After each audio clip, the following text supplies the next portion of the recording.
Welcome back to our channel where we present updates and concealed tales about royal family. We are happy to offer the following news: Meghan Markle cold after Thomas Markle pleads for Meghan Markle to contact him. Since Meghan, the Duchess of Sussex, started dating Prince Harry, the media and the public have been talking about her long and very public estrangement from her father Thomas Markle Sr. What started as a private family issue became into a public scandal with many sides that has been told and retold in interviews, legal cases, opinion pieces, and declarations from different family members. To understand the current condition of the relationship and the critiques that have come with it, you need to look at the timeline of events, the main grounds of disagreement, and the different points of view of those directly involved and others who have seen it. To understand how a family feud turned into a global story about privacy, media behavior, and the stress that new types of stardom put on people, you need to look at each episode in the context of the bigger picture of growing public interest. This well-known breakup started before the couple officially announced their engagement in November 2017. At the time, Meghan Markle was living and working in Toronto, Canada, where she was filming the TV show Suits. Thomas Markle has talked about how he and Meghan's mother, Doria Ragland, talked about an initial plan for him to go to Toronto to see Meghan. Mr. Markle said that the goal of the suggested meeting was to show a united parental presence in public places, while Meghan's notoriety grew because of her connection with Prince Harry. However, Mr. Markle says that the plan was ultimately rejected because Meghan and her mother told him he couldn't be part of the first public presentation. From his point of view, the choice was to have Doria Ragland be the parent who went with Meghan, which meant that he couldn't be there for the pair's first public appearances as a couple. For Thomas Markle and some of his followers, this early exclusion is seen as a key event that happened before the later difficulties, and in their opinion, caused them. They have said that the decision is the first sign that Meghan wanted to distance herself from her father's family as she took on a role in the British royal sphere. This view implies that the perceived marginalization left Mr. Markle feeling excluded prior to any further public difficulties. It is essential to acknowledge that this definition is disputed. Other participants and commentators view the identical sequence of events differently, highlighting intricate factors about security perception and the expectations inherent in a royal affiliation. Nonetheless, the purported early exclusion is frequently referenced by Mr. Markle's supporters as a crucial contextual element for comprehending his subsequent behavior and the delineations that develop between the daughter and her father. Mr. Markle and his supporters say that this feeling of being left out is an important part of the story that leads up to the events that happened in the spring of 2018, just weeks before the royal wedding. When the worldwide media shifted their focus to the Markle family, Thomas Markle, who was living a somewhat private life in Rosarito, Mexico at the time, became the target of a lot of paparazzi scrutiny. Later, he said that photographers were bothering him and that tabloids made him look messy and unprepared for the position that public curiosity seemed to force on him. Mr. Markle worked with British photographer Trainor to set up a series of images that were meant to change the public's view of him and show him in a more balanced and respectful way in reaction to this unwanted portrayal. The staged photos in this project showed Mr. Markle in what looked like candid moments, such getting measured for a suit, reading a book called Images of Britain in a cafe, and looking at pictures of his daughter and Prince Harry at an internet cafe. The newspapers and other media outlets throughout the world that bought these pictures reportedly paid more than $100,000 for them. In celebrity culture, it's not uncommon for tabloids and newspapers to get staged photos from celebrities. These kinds of deals are a reminder of how complicated the relationship is between public figures, middlemen, and the tabloid press. Even though these kinds of things happen all the time in some circles, the fact that the images were staged was a big issue because it happened so close to the wedding. Just days before the wedding, the Mail on Sunday released an article that contained CCTV footage that claimed to reveal the picture shoot was set up with the help of the paparazzi. The release of this information caused a huge public outcry and a media firestorm. The backlash was quick and severe, and it directly affected Mr. Markle's ability to attend the event. Thomas Markle told celebrity news sites that he had a heart attack and blamed it on the stress of the issue around him. He made a number of contradictory claims about whether he would go to the wedding in the UK.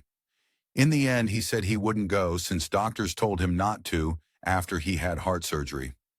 When Mr. Markle couldn't be at St. George's Chapel in Windsor, Prince Charles, who is now King Charles III, walked Meghan part of the way down the aisle. This was widely reported in the news. After the wedding, the distance between father and daughter grew and became more public. Thomas Markle did a number of paid media appearances where he talked about parts of the family's private conversations, how he felt about the photo incident, and how he wanted to make things right. Some people in the media and the public were quite critical of his media strategy, saying that the paid interviews were exploitative or opportunistic. Mr. Markle justified his choice to speak out, saying that it was his main way of trying to reach his daughter when he said he couldn't get in touch with her privately. In June 2018, he went on shows like ITV's Good Morning Britain, where he talked about how sorry he was for the staged photos, begged Meghan for forgiveness, and stated he wanted to get back together with her. Critics of the Duchess of Sussex, including some members of her father's family, say that different parts of her family get differing amounts of institutional backing and media training. They say that Doria Ragland was able to keep her public composure because she was reasonably well connected to the royal family and had access to direction and protection. In contrast, the Markle family had to deal with global media scrutiny without the same level of institutional support. Critics say that this perceived difference was like throwing them to the wolves. They think that Meghan's paternal family members didn't get any official help from palace staff or other advisors on how to deal with constant tabloid questions, so they turned to the press to tell their story and voice their complaints.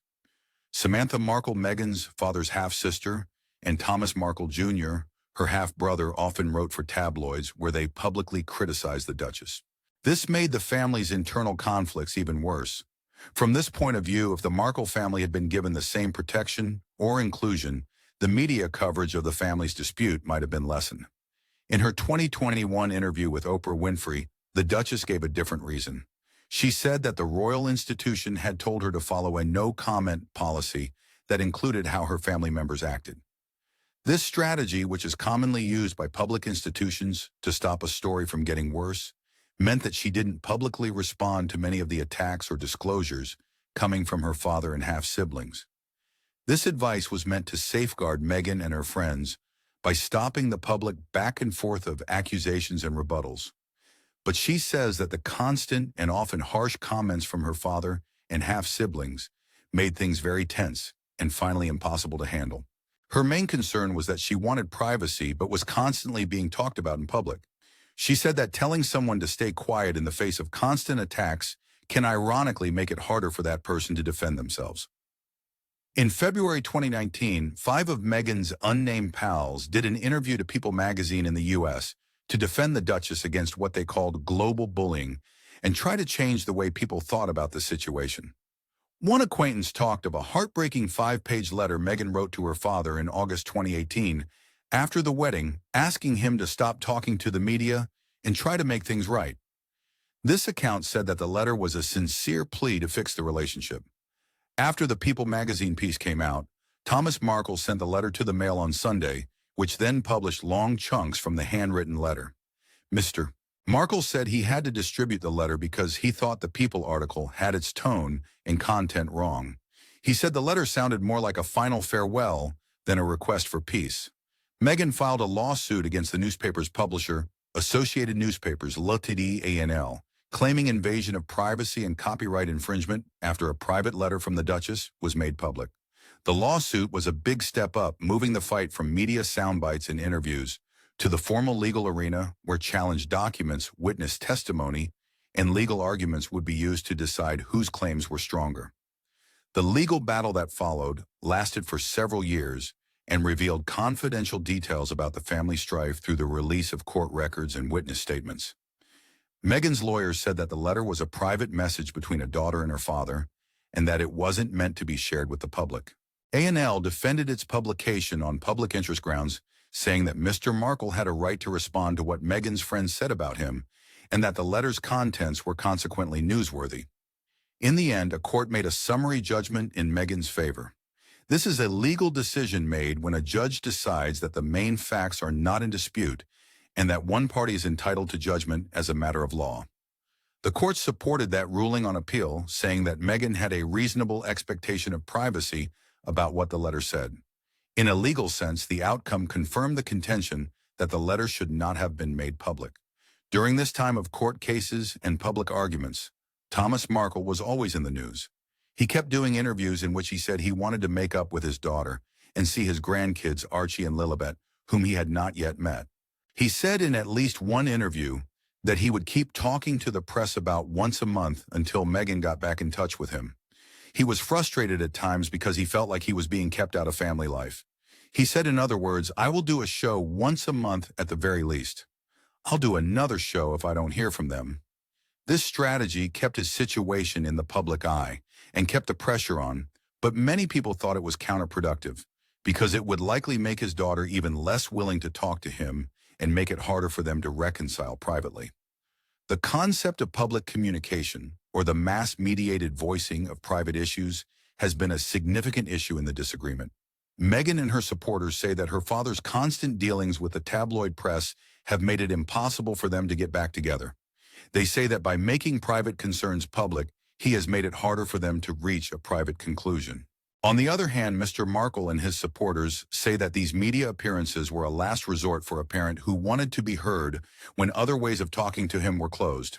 He has said that his media appearances were not an act of treachery, but a result of being ignored in silence. From his point of view, public appeals were the only way for him to show how upset he was and try to contact his daughter. This argument regarding intentions and means was connected to bigger debates about the Duchess's public role and her support for causes. Meghan and Prince Harry stepped down from their responsibilities as senior working members of the royal family in 2020. Since then, they have been involved in a number of media projects such as starting the Archewell Foundation, signing a multi-project contract with Netflix, and making a podcast series with Spotify. A lot of these projects focus on ideas like kindness, mental health, and the value of family. Some of Meghan's father's family members and other critics have called her a hypocrite, saying that her public calls for compassion are very different from her apparent distance from her own father. They say that even though she talks about healing and kindness on a worldwide stage, she hasn't used those ideas in her closest relationships. This makes it seem like there is a difference between what she says in public and what she does in private. After the couple's interview with Oprah Winfrey and the debut of their 2022 Netflix docuseries, Harry and Meghan, things got even worse.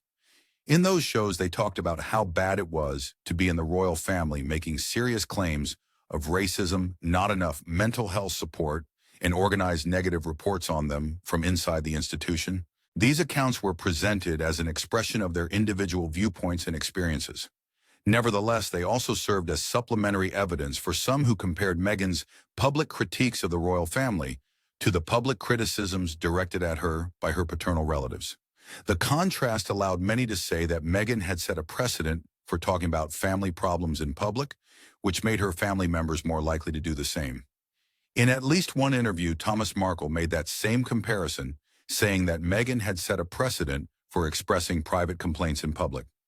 He said in his own words as published, "Harry and Meghan have hurt so many people. They've hurt the whole royal family, my family, Doria's family, and the English people." By saying this, Mr.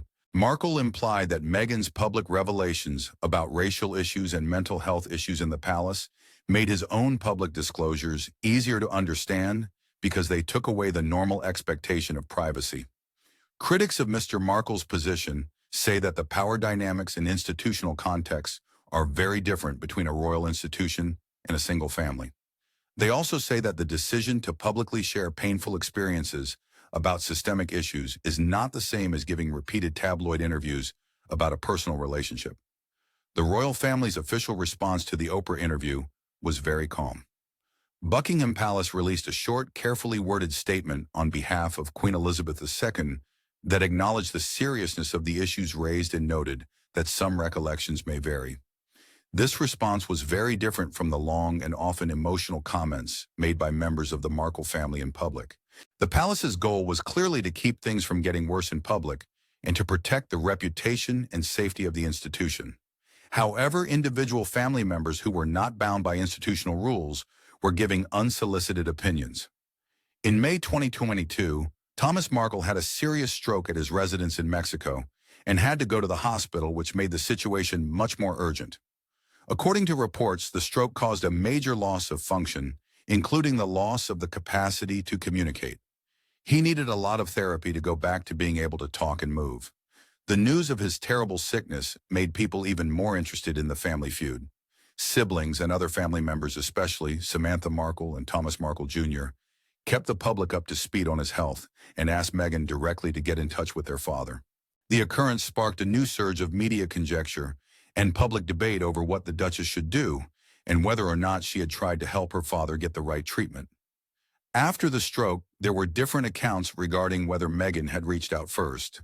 Some news outlets said she had privately asked her father's camp if he was getting the right medical care without going to see him or talking to him directly, while other reports based on sources close to Mr. Markle said that no contact had been made. This lack of clarity just made people guess more. The instance highlighted a fundamental difficulty of the broader conflict. A profoundly personal and familial issue was subjected to global interpretation and moral evaluation. People were likely to look at and critique anything Meghan did, whether it was in public or private. People might see a public visit as a photo op or a show of support, but silence could easily be seen as cold or careless. The family's fight was an example of the contradictions that come with being famous. You lose some privacy because of all the attention you get, yet any attempt to get your private life back is often seen through the prism of public meaning.